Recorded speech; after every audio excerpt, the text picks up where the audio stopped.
Well, well, well. It is that time of the year again, What is your favorite season? Awards. and we are right in the thick of it.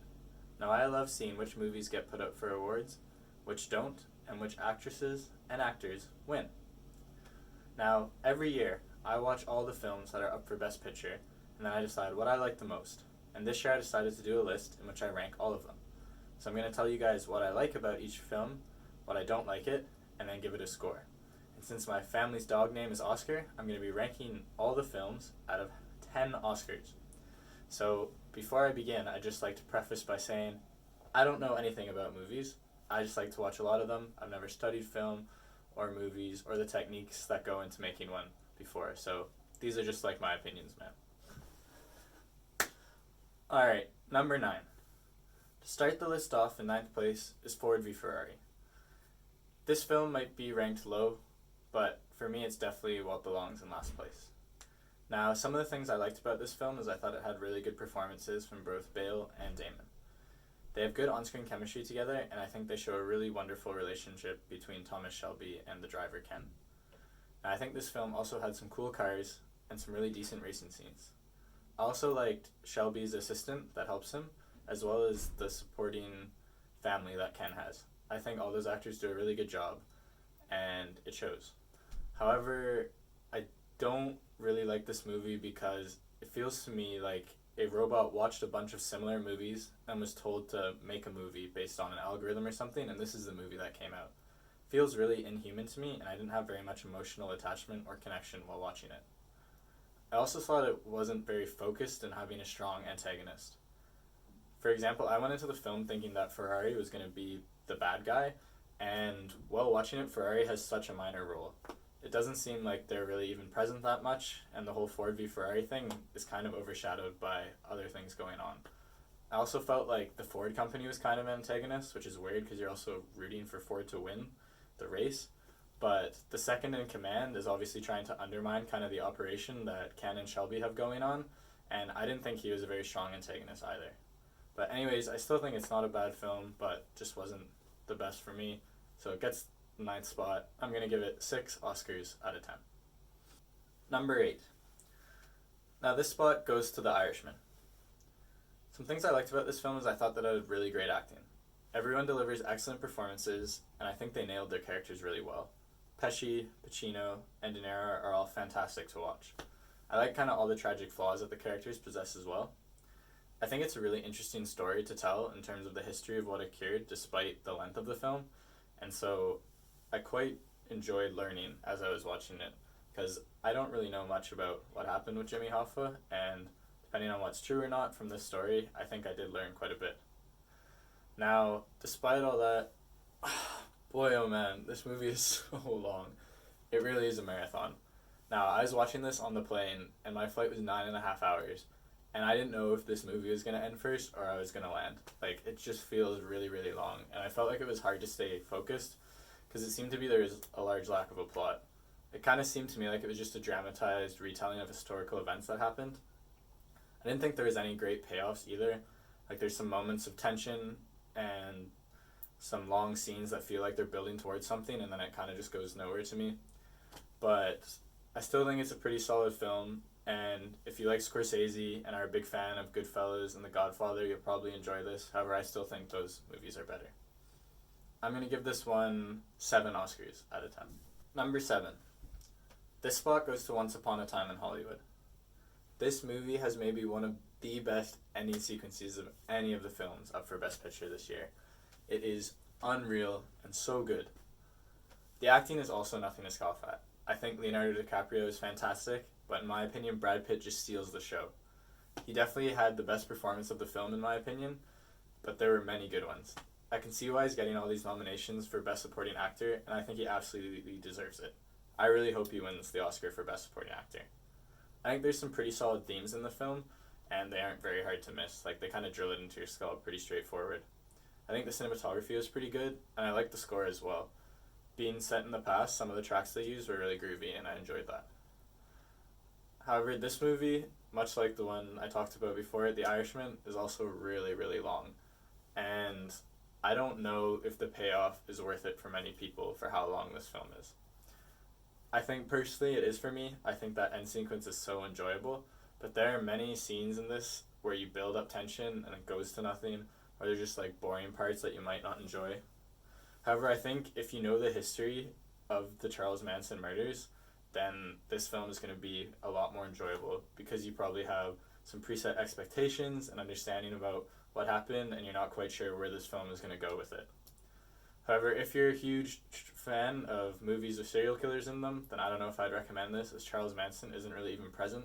And when this was originally getting hype and media attention, when you're first hearing about it, it's like, oh, Tarantino's directing this new picture, it's about the Manson murders. I thought he was going to be in it more, and it's not really a huge problem that he isn't, but it definitely wasn't something I knew about going into it. Again, solid movie. Not my favorite Tarantino movie at all. Probably not even top 3, but that end scene, man, is just something else. It's so nuts. But this one gets 7 Oscars out of 10. Number 6. Marriage Story gets the 6th spot on this list. Marriage Story is a really excellent telling of a more modern divorce situation, and I think it showcases both perspectives of the husband and wife really, really well. While watching this movie, I felt that I was rooting for both characters at times, and it's kind of interesting having these two protagonists, but are also kind of like antagonists towards each other, and it really made me think of how in a relationship you don't want to view things as one person against another, but it's together against a problem. I think that there's a lot of good humor in this film, and there's some times it takes place during Halloween. I really liked all the costumes that were worn. I think if you talk about this film at all, it's impossible not to speak of the unreal performances that Johansson and Driver put on. I really like both of them, and watching them here is amazing. They're so good, and they have a really good supporting cast as well. Laura Dern and Ray Liotta are playing lawyers, and they do an excellent job as well. I think that this movie, it's definitely just amazing performances, and it really gets you emotional at times, I felt. Overall, like, the negatives, it's not the most entertaining or exciting film. I don't know if it will be that memorable for me. I don't think it's something that 10 years from now I'm going to be like, oh yeah, Marriage Story, like, that film. It was like a good film, but not great. I also don't know if the content is very relatable, as I'm not a child of divorce at all, so I don't have that perspective to bring to this narrative. However, those of you out there that unfortunately have gone through that, or have been divorced, or are married and thought about getting a divorce, can maybe relate to some more things going on here. So, no real lasting impact for me, but man, the acting is just phenomenal in this film. Overall, I'm giving Marriage Story 7 Oscars out of 10. These last 4 films that I've talked about, I'm confident about where I have them on the list. I think they're in the right spot to me. However, this next top 5, oh mama was it hard. It was really, really difficult for me to place these films, and I don't even know if I've got it right still, but I know that I'm happy with it, and I think that might be the best I'm going to get. So, in 5th spot, we're going with Joker. Now, this film is a phenomenal in-depth character study on one of the greatest villains of all time. I mean, amazing. Just such a good character. And I think they really do him justice here. I think they really show a great transition from this guy, Arthur Fleck, and how he becomes Joker. Now, Joaquin Phoenix obviously is a large part of why this film is so good, and he just does an incredible job. Absolutely amazing. He's just got to win Best Actor for this. Man, he's just so good. I really love the way they handled the iconic Joker laugh in this film. I thought it was a really good way to do it, and the take about how it's kind of a medical condition and he can't help it is really well done. And obviously, Joaquin, the way he takes that is really good in the film as well. I also like the take they had on the Waynes, kind of showcasing them in a different light. Obviously, usually they're always the good guys, but here they're kind of maybe not the best of people, and you don't really know what you're getting with them. I thought they had some really good shots. For example, just after the movie opens, he's kind of laying there, and the way he squeezes the flower and the water comes out was, I don't think I'll ever forget that scene. It just really, really lodged in there for me. I thought it had really good use of color. The way the clown face, the colors pop, and the suits that he wears, how those colors really pop in the film was awesome. I really liked how that looked. I thought there was some good symbolism and themes. I know that some people complained about the pacing of this film, but for me it wasn't a problem. I thought it was done well, and some of the slower nature really lended to making it feel like a natural transition for Arthur Fleck to Joker, and it didn't feel forced to me. Now, cons for this film, I would say it doesn't have maybe the strongest plot. It's really just focused on this character and this transition that this man experiences. A big reason why this is in the fifth spot and maybe not higher on this list is that there's an Easter egg that kind of happens at the end of this movie that, for me, it just really, really takes away from the film.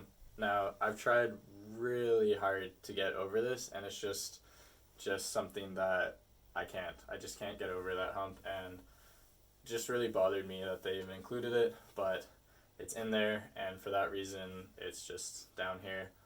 I don't know. It was just a big problem for me, so sorry gamers, couldn't get over it, but still a really fantastic movie. Joaquin Phoenix is nuts. This one gets 8 Oscars out of 10. Number 4. The 4th place on the list is going to Little Women. And I don't know why it's called that, because there's nothing really little, in my opinion, about this film. I would have called it Big Women, but man, what an enjoyable movie.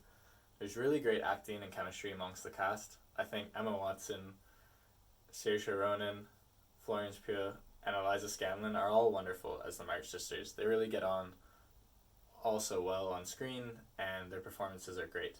I think the supporting cast is quite strong as well, and Timothée Chalamet does a great job as a sad boy.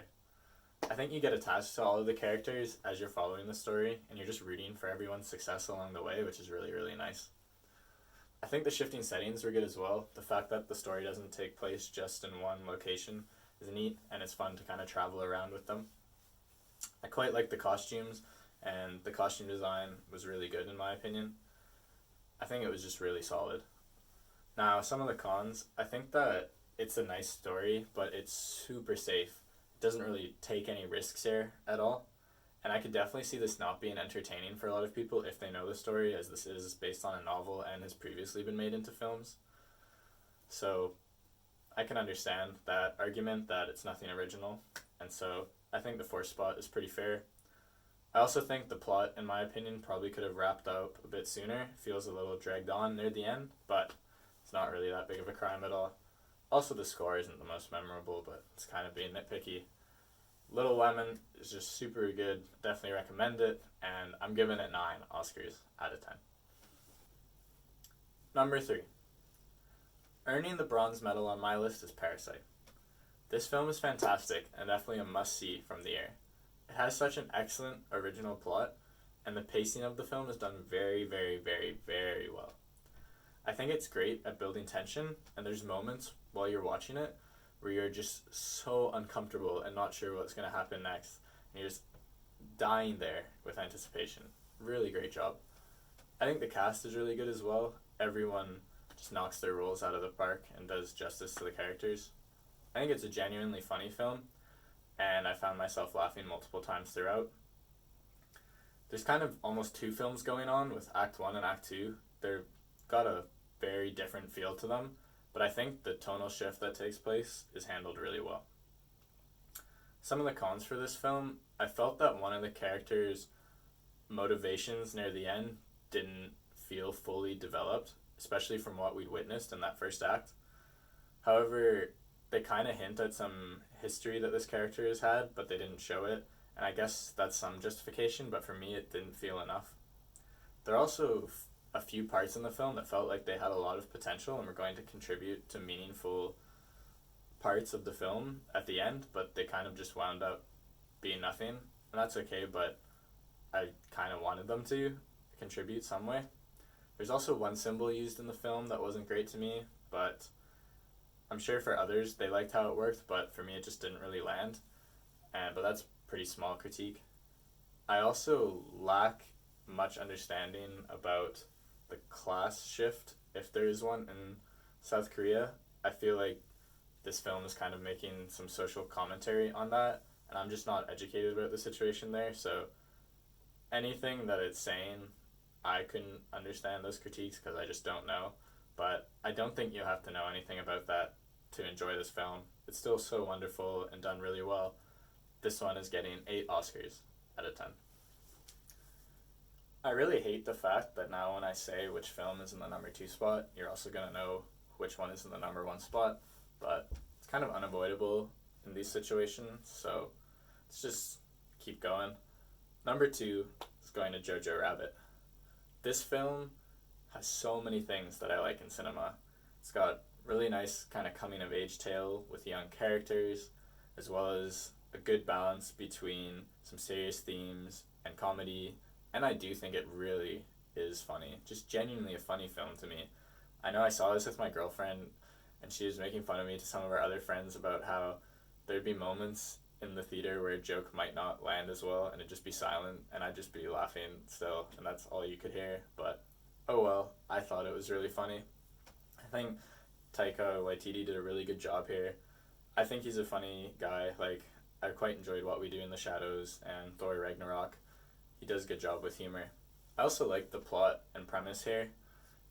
I think it's cool having a young boy who is just kind of a Nazi fanatic and has Hitler as an imaginary friend, and now he's got all his beliefs challenged by finding a Jewish girl being hidden in his house.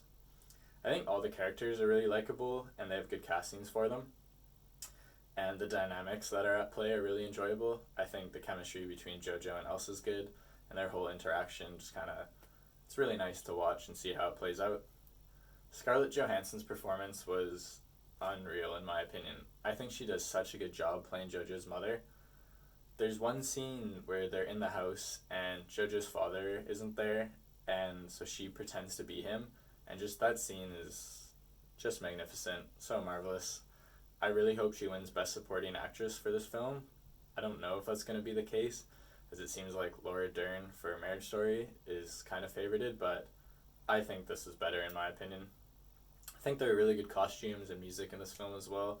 Kind of like I mentioned previously, there's a good balance between humor and as well as showing some serious moments and the atrocities of the war. I know that bothers some people, but for me, I think it's good to have both of them, as that's more realistic.